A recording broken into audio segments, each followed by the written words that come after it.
কোথায় স্কুলের বাচ্চারা মিড ডে মিলের চাল খাবে, ভাত খাবে? রাজ্যের খাদ্যমন্ত্রী মিড ডে মিলের চাল উনি একাই চুরি করে সাবাড় করে দিলেন, বাচ্চাদের কাছে মিড ডে মিল পৌঁছাচ্ছে না। 800 करोड़ रुपए माइनॉरिटी डेवलपमेंट के।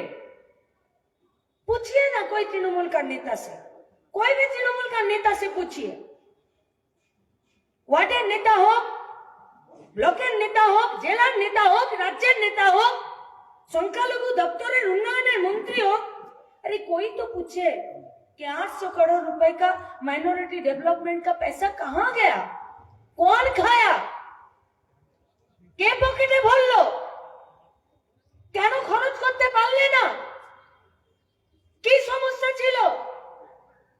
তাহলে 800 কোটি টাকা, যে টাকাটা শুধুমাত্র একটি বাজেটে বরাদ্দ, সেই বাজেট বরাদ্দের টাকা খরচ করতে পারছে না মাইনরিটিদের ডেভেলপমেন্টের জন্য, উন্নয়নের জন্য, তাহলে বোর্ডে হিসাবে ব্যবহার করছে না। আনএডেড মাদ্রাসা না খুলে বোর্ডে হিসাবে ব্যবহার করছে না।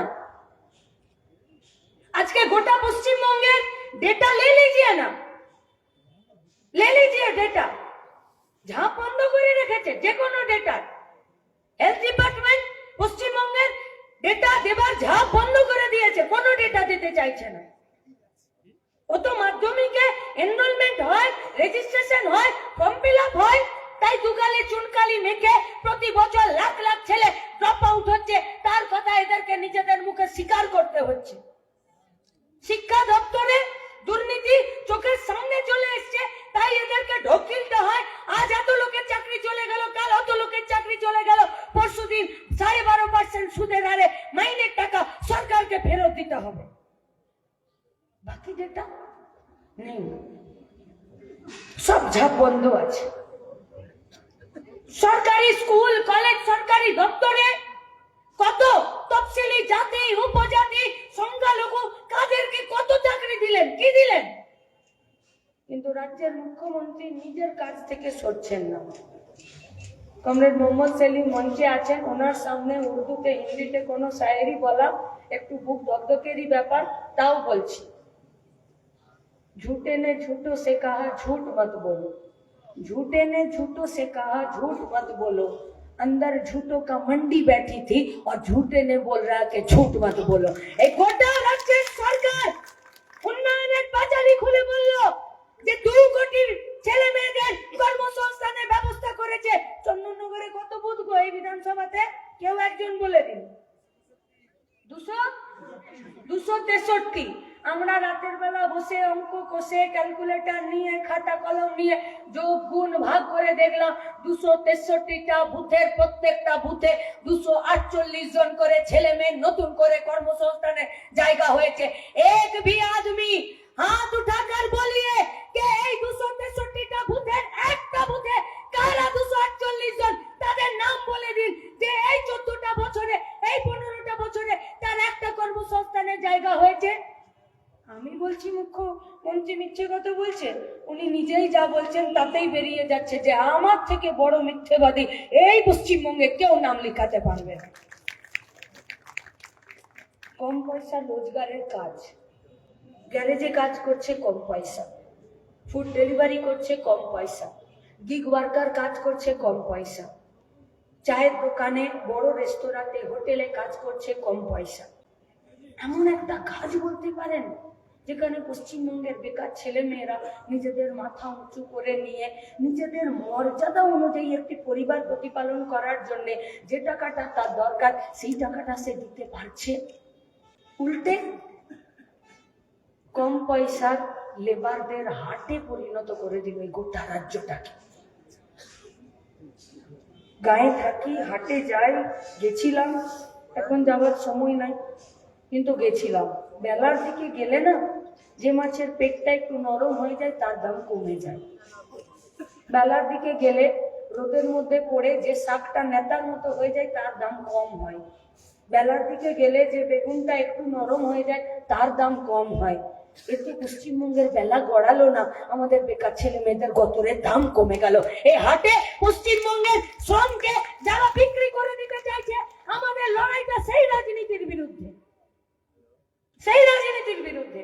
আর আজকে ফিরে আরো একটা সম্প্রদায়, আরো একটা পার্টি, নাম বিজেপি, সে এসে নিয়ে হিন্দু ধর্মপ্রাণ মানুষকে, ওরা যেমন মুসলিম ধর্মপ্রাণ মানুষকে বোড়ে হিসাবে ব্যবহার করেছিল রাজনীতিতে, আজকে বিজেপি, আরএসএস এবং এদের কর্মী সমর্থক নেতারা, সরকারি লোকজনরা, এরা আজকে এই সম্প্রদায়কে, ধর্মপ্রাণ মানুষকে, ধর্মভীরু মানুষকে আজকে এরা বোড়ে হিসাবে ব্যবহার করছে। আর দুজনের সাঁড়াশি চাপে প্রাণ হাসফাস করছে পশ্চিমবঙ্গের ছেলে মেয়েদের, মায়েদের। বুকে হাত দিয়ে বলুন, একটা সরকারের কাজ রেপিস্টকে সেভ করা, একটা সরকারের কাজ মার্ডারারকে সেভ করা, একটা সরকারের কাজ গরু পাচারকারীকে সেভ করা, একটা সরকারের কাজ মিড ডে মিলের চাল চুরি লোকটাকে সেভ করা, একটা সরকারের কাজ চাকরি বিক্রি করে দেওয়ার, একটা মন্ত্রীকে, একটা নেতাকে সেভ করার। किसी का बाप का पैसा नहीं है, पश्चिम बंगाल का जनता का पैसा है। 25 কোটি টাকা দিয়ে এই সমস্ত পাচারকারীগুলোকে বাঁচানোর জন্য এই রাজ্যের সরকার সুপ্রিম কোর্টে উকিল দাঁড় করিয়েছে। কার বাবার পয়সাতে দাঁড় করিয়েছে?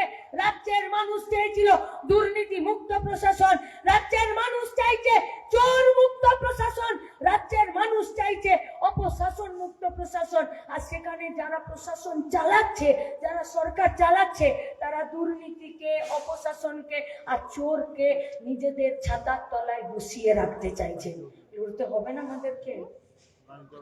রাস্তায় দাঁড়িয়ে আমরাই পশ্চিমবঙ্গের বেকার ছেলে মেয়েরা, এই যে পিছনে যে মুখগুলোকে দেখছেন, এদিক থেকে এদিকে দেখুন, একদম মিতালি কুমার থেকে শুরু করে পেনশনার্স থেকে আমাদেরকে সম্বর্ধনা দিল। এখানে যারা বসে আছেন আমাদের বাপ জ্যাঠাদের বয়সী, মাথার চুল সাদা, কেউ হাতে লাঠি নিয়ে এসছেন। আপনারা বলুন না, কেমন দেখেছিলেন পশ্চিমবঙ্গের যুব সম্প্রদায়কে? বুকের রক্ত দিচ্ছে বক্রেশ্বর তৈরি করার জন্য। কেমন দেখেছিলেন পশ্চিমবঙ্গের যুবদেরকে? স্কুল তৈরি করার জন্য মাইলের পর মাইল হাঁটছে, পদযাত্রা করছে। যেখানে কলেজ নেই সেখানে কলেজ বানানোর জন্য গোটা এলাকার মানুষকে নিয়ে কলেজ বানানোর জন্য উদ্যোগ নিচ্ছে। কেমন দেখেছেন এই পশ্চিমবঙ্গের যুবদেরকে? দুর্ভিক্ষ হয়েছে, খরা হয়েছে, বন্যা হয়েছে, যুবরা রাস্তায় নেমে গেছে, ছাত্ররা রাস্তায় নেমে গেছে, বাংলাকে বাঁচানোর চেষ্টা করেছে। আমরা যারা 2021, 2020, 2019 আমরা দেখিনি এ পশ্চিমবঙ্গের ছাত্র যুবরা কি করতে পারে। আমি একটা বারও বলছি না যে কোন রাজনীতির সমর্থকরা করতে পারে। अपना जान जोखिम में डालकर করোনার সময়ে অন্যকে বাঁচানো, তো যারা নিজেদের নামকে লিখিয়ে দিয়েছিল, মৃত্যু ভয় পায়নি, তারা হলো এই পশ্চিমবঙ্গের বেকার ছেলে মেয়েরা। আজ পশ্চিমবঙ্গের বেকার ছেলে মেয়েরা, এতদিন পশ্চিমবঙ্গে কথা শুনেছিলাম যে বাইরের রাজ্যে লোকে ইট নিয়ে যায় মন্দির বানাতে। এখন দেখছি পশ্চিমবঙ্গের বেকার ছেলে মেয়েরা কেউ মন্দির বানাতে যাচ্ছে, কেউ মসজিদ বানাতে যাচ্ছে, কেউ ডিয়াল লটারির দোকানের চারপাশে ঘোর ঘোর করছে, কেউ দিদিমণির খুলে দেওয়া 22,000 মদের দোকানের টোর হয়ে পড়ে আছে, আর কেউ ভোট লুট করছে, আর কেউ জমি মাফিয়া, বালি মাফিয়া আর এই কয়লা মাফিয়াদের সাথে নাম লেখাচ্ছে। আপনাদের কাছে আমরা জানতে চাইছি, এ বাংলা বাঁচবে যদি যুবদের ওই চরিত্র পাল্টে যায়, যে যারা একদিন কারখানা, যারা একদিন স্কুল, যারা একদিন কলেজ, যারা একদিন ইউনিভার্সিটি বানানোর জন্য রাস্তার দখল নিয়েছিল, আর আজ রাস্তার দখল নিয়েছে তৃণমূলের দুর্বৃত্তরা, আজকে রাস্তার দখল নিয়েছে ধর্মের কারবারিরা। আজকে প্রত্যেকটা দিন পশ্চিমবঙ্গের রাস্তার দখল নিচ্ছে টোটো চালকদেরকে যারা নিজেরা লুটছে। আজকে পশ্চিমবঙ্গের রাস্তায় তারা আজকে দখল নিচ্ছে, যারা মিড ডে মিল থেকে শুরু করে আমাদের চাকরি বিক্রিতে প্রত্যেকটা দিন যারা এই পশ্চিমবঙ্গের যুব সমাজকে লুটে নিচ্ছে। এই লড়াইটা খুব কঠিন, কিন্তু এই লড়াইটাতে জিত অবশ্যম্ভাবী গরিব মেহনতি মানুষের। আর এই লড়াইটাতে জিততে গেলে শুরুতে যেটা বলেছিলাম, সেইটাই একমাত্র অস্ত্র হলো সাহস। আর সাহস আমরা তখনই পেয়েছি যখন লাল ঝান্ডাটা কাঁধে নিয়েছি। ওনাদের অভিজ্ঞতা আছে, মোহাম্মদ সেলিম বসে আছেন, শ্রমিক লাইরিরা বসে আছেন, আমরা শিখেছি পার্লামেন্টের ভেতরেও চোরকে চোর বলার মুরদ রাখতে হয়, আর রাস্তাতেও লাল ঝান্ডা নিয়ে রাস্তার দখল নিয়ে এই পশ্চিমবঙ্গকে বাঁচানোর লড়াইয়ে থাকতে হয়। তাই আপনাদের কাছে, এই আলোর শহরের কাছে, এই বিধানসভার কাছে, এই জেলার কাছে আমরা বড় আশা নিয়ে, লাল ঝান্ডার কর্মীরা, এই প্রজন্মের ছাত্র যুবরা আমরা অনেক আশা নিয়ে দাঁড়িয়ে আছি, যে আশাতে শুধুমাত্র আমি আপনি না, ওটা পশ্চিমবঙ্গটা আলোর রাজ্য হবে। তাই অন্ধকার থেকে আলোর ফেরানোর এই লড়াইয়ে, এই যাত্রায়, এই বাংলাকে বাঁচানোর যাত্রায় আসুন আমরা সবাই মিলে একসাথে এক লড়াইয়ে একভাবে দৌড়াই। কেন? क्योंकि वो लोग बस इसी बात से डरते हैं कि एक दिन हम आप मिलके उनसे डरना छोड़ देंगे। बस ওদেরকে ভয় পাওয়া ছেড়ে দিলে ওরা ভয় পেতে শুরু করবে। তাই গোটাটা হলো সাহস আর ভয়ের খেলা। এতদিন ওরা ভয় দেখিয়েছে, এবারে রাস্তার দখল নিয়ে ভয়ের ঘরে ভয় ঢোকানোর পালা। আর সেটাই বাংলা বাঁচানোর লড়াই। সেই বাংলা বাঁচানোর লড়াইয়ে আপনাদের সবাইকে অংশগ্রহণ করতে, এরপর আমাদের র্যালি শুরু হবে।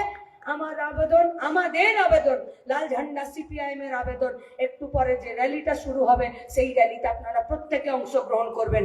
আসুন গোটা হুগলিতে আমরা গরিব মেহনতি মানুষের পায়ের নিচের জমি শক্ত করার জন্য এই র্যালিতে সামিল হই। ইনকালাব জিন্দাবাদ, লাল ঝান্ডা জিন্দাবাদ।